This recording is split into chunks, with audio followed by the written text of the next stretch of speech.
Goedemorgen, goedemiddag, goedenavond. Het hangt er allemaal maar vanaf wanneer je deze keynote bekijkt. Deze keynote heeft 2 titels, want ik kon weer eens niet kiezen. Daar heb ik af en toe moeite mee. Dus hij heet Beautiful en Het andere perspectief. Dat wordt zo nader toegelicht, geloof me. Je gaat het begrijpen.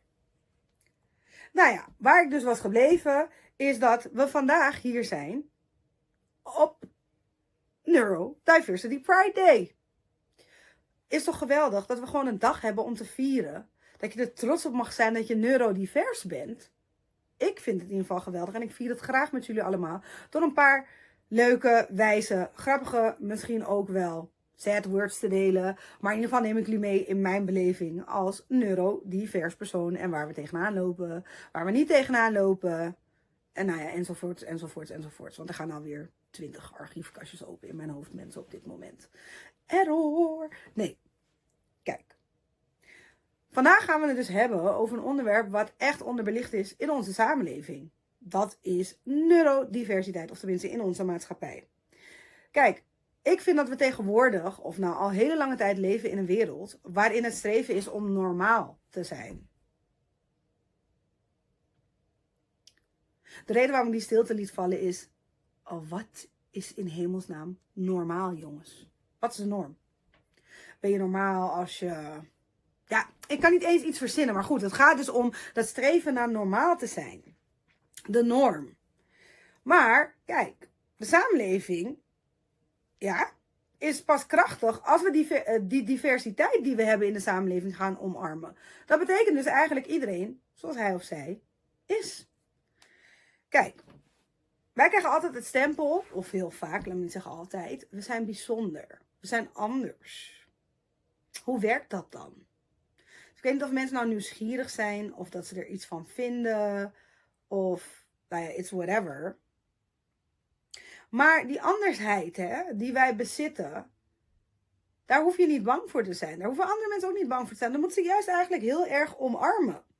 Want doordat we echt uniek gewired zijn, en ik zit hier natuurlijk niet neurodiversiteit te verkopen, maar toch ook wel weer een beetje wel, zijn we eigenlijk echt heel waardevol. Ja, we zijn heel waardevol. Trouwens, dat is ieder mens, maar neurodiverse mensen zijn ook echt heel waardevol. Wij ervaren de wereld namelijk op een bijzondere, nu zeg ik zelf, maar op een andere manier dan normaal. Als we in de termen blijven die de maatschappij ons heeft opgelegd, uiteraard.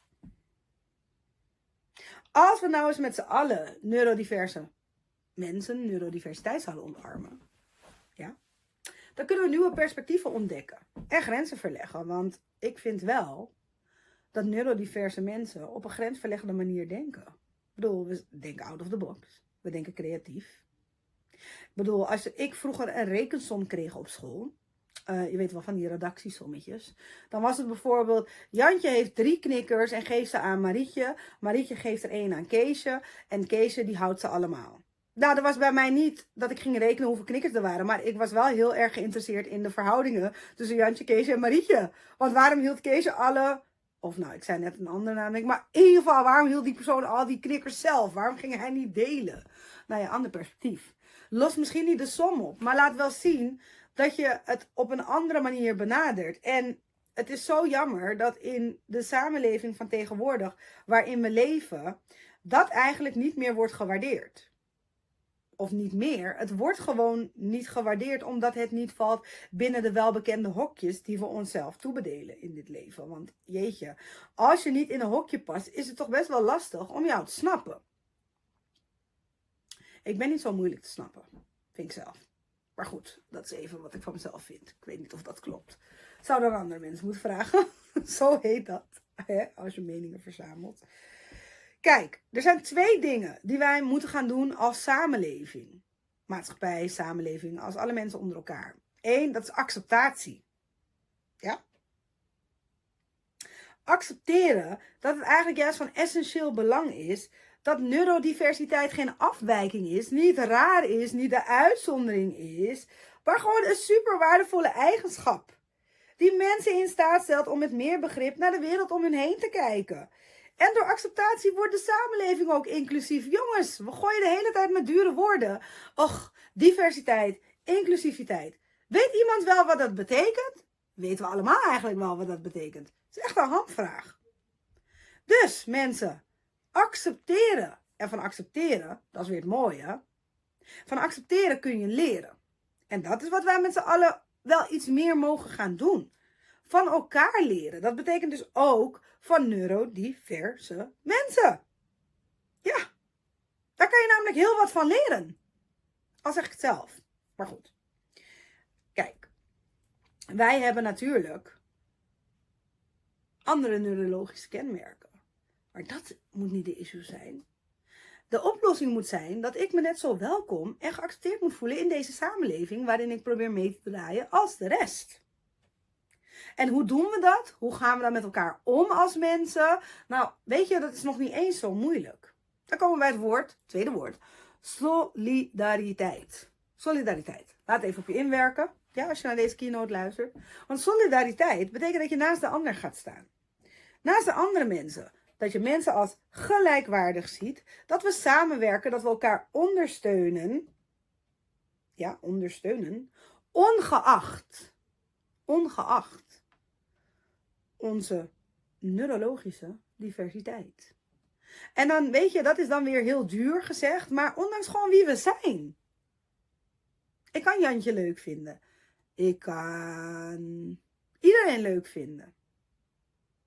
Maar ik hoef je niet leuk te vinden om je te accepteren zoals je bent. Want daar komt het aan het eind van de dag op neer. Accepteren, dat was het eerste woord. Kijk jongens, dat is ook weer de key of neurodivers zijn. Dan kom je weer terug op je eerste punt. Maar we gaan vooral verder op solidariteit.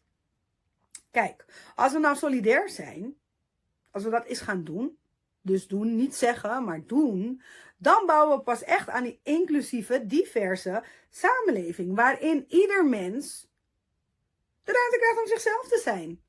Dat is toch mooi? Dat is ook niet zo moeilijk, jongens, om te doen met elkaar. Ja. Laat het even goed op je inzinken. Want iedereen heeft daar een taak in te doen, uiteraard stappen in te zetten. Wij misschien iets minder. Maar goed. Kijk, dan kwamen we bij het andere perspectief. Ik zei dat andere perspectief omdat we in de samenleving tegenwoordig geneigd zijn, en dan gaan we weer naar die hokjes, om maar van één perspectief uit te gaan. Dat is toch hartstikke krom? Als ik met jou in gesprek ben en ik wil iets van jou leren, dan zal ik me altijd in jouw perspectief moeten verplaatsen of jouw perspectief willen zien. Snap je? Dus dat andere perspectief ziet op dat we gaan omarmen of dat andere mensen ons gaan omarmen zoals we zijn.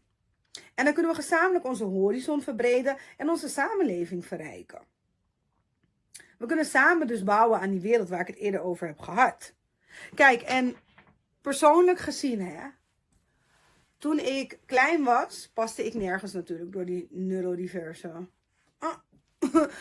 uitdaging. Laten we het uitdaging noemen. En dat was heel moeilijk. Want ik stond vaker in de klas. Grapje, ik draai het om. Ik stond vaker buiten de klas dan in de klas.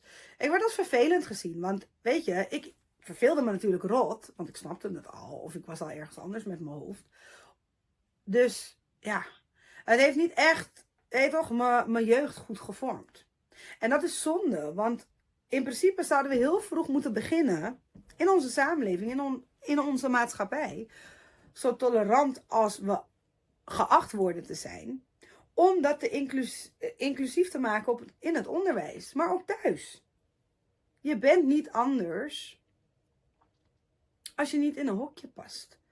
Waarom hebben we überhaupt hokjes? Is niet nodig. Maar goed, dat terzijde. Ik zou natuurlijk ook iets vertellen, want daar gaat deze keynote ook over, hoe dat is in de politiek als neurodivers mens. Nou denk ik dat je in de politiek best wel op je plek zit, hè? Want politiek is like, ene moment heb je dit, andere moment heb je dat. Oh, en je moet zo snel kunnen schakelen. Ook in debatten, hè? Je kan een debat bijvoorbeeld hebben voorbereid, maar als iemand met iets heel anders komt, of die heeft jouw stuk al gebruikt, dan moet je aanpassen. En dat is nou bijvoorbeeld een van de dingen wat zo leuk is aan neurodivers zijn. Want we kunnen heel snel schakelen. Ik kan zo 20 voordelen opnoemen. Maar ik noem er gewoon een paar die ik leuk vind. Het snel denken. Dat zei ik al. Jantje is bij stap 1, ik ben bij stap 500. En als ik bij stap 500 ben en Jantje bij 1, dan kunnen we ergens in het midden elkaar ontmoeten. Als Jantje niet een schildpad is. Maar goed, we oordelen niet. En dan kunnen we met z'n allen iets moois doen. Ander voordeel, hyperfocus.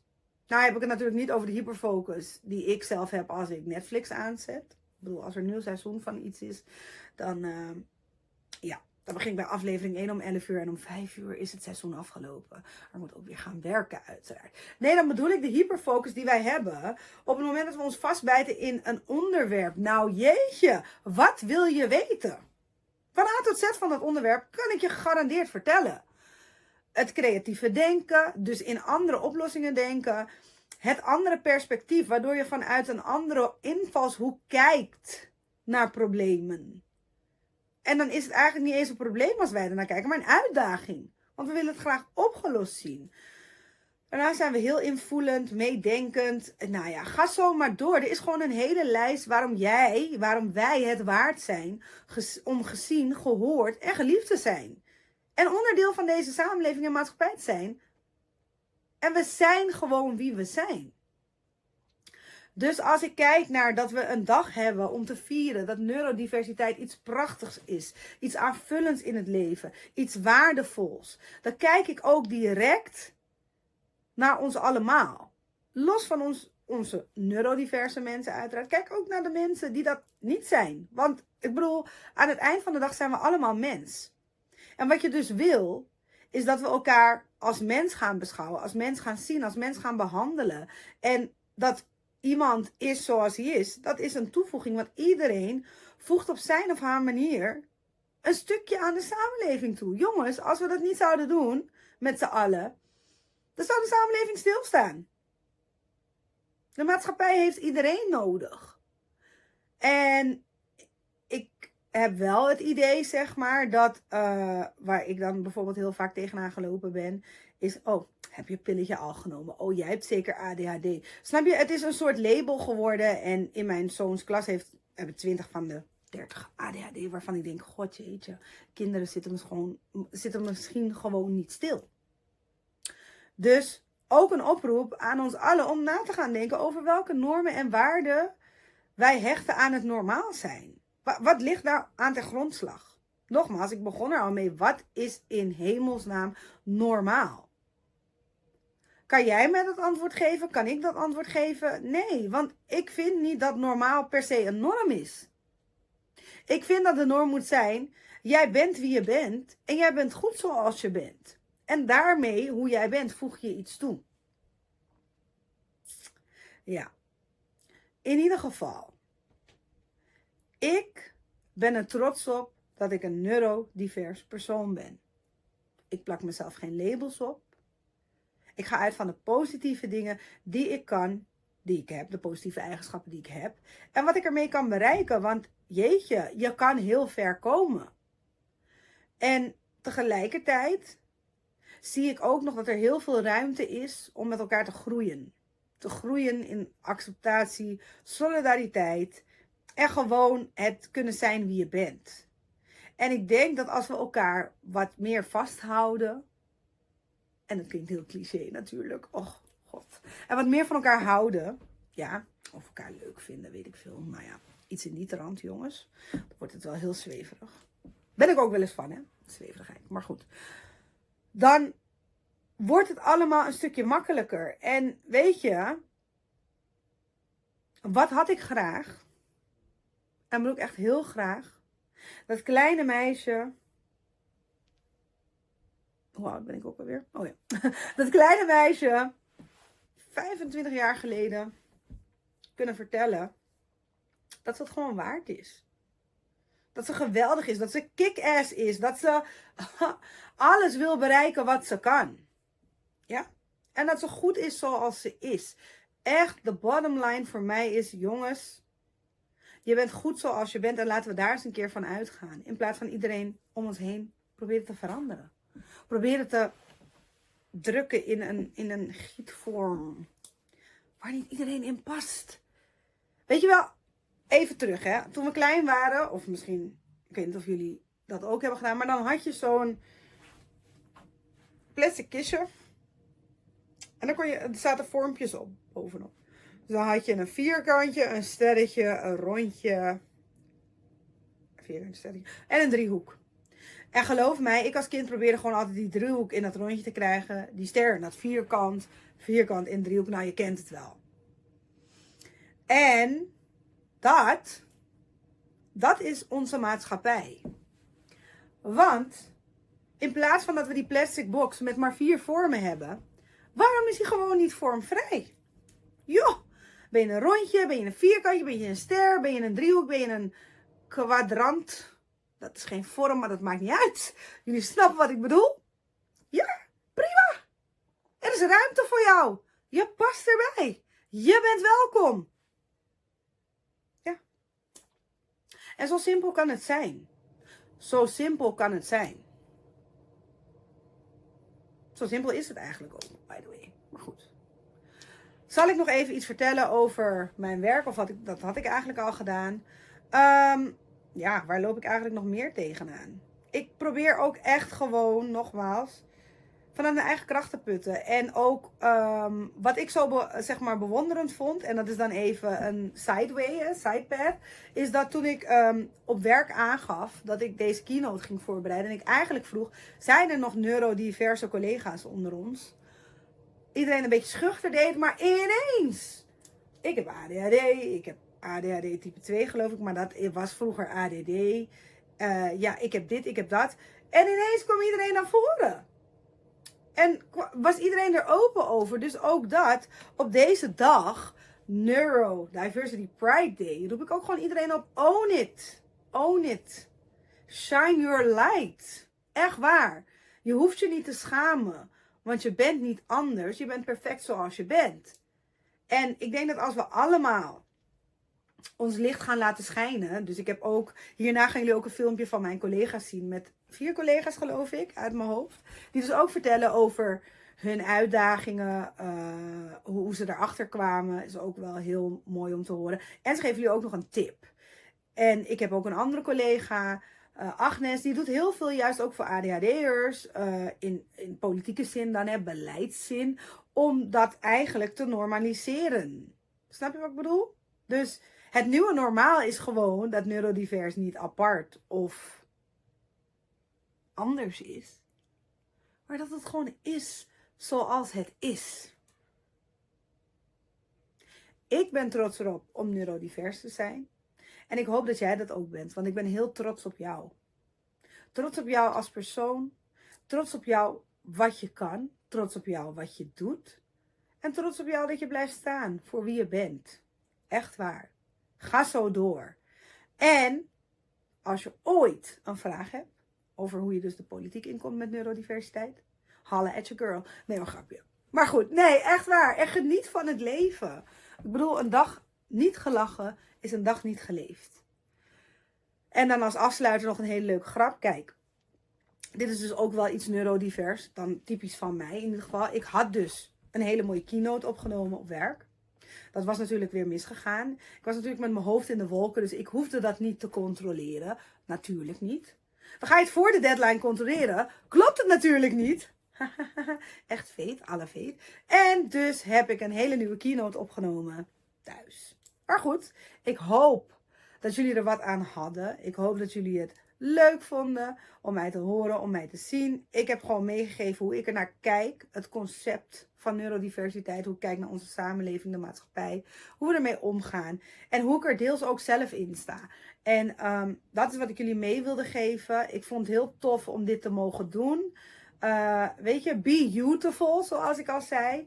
En weet je, show people the other perspective. Dus dat andere perspectief gaan we uitdragen met elkaar. Yes? Top. Laten we ons inzetten. Happy Neurodiversity Pride Day!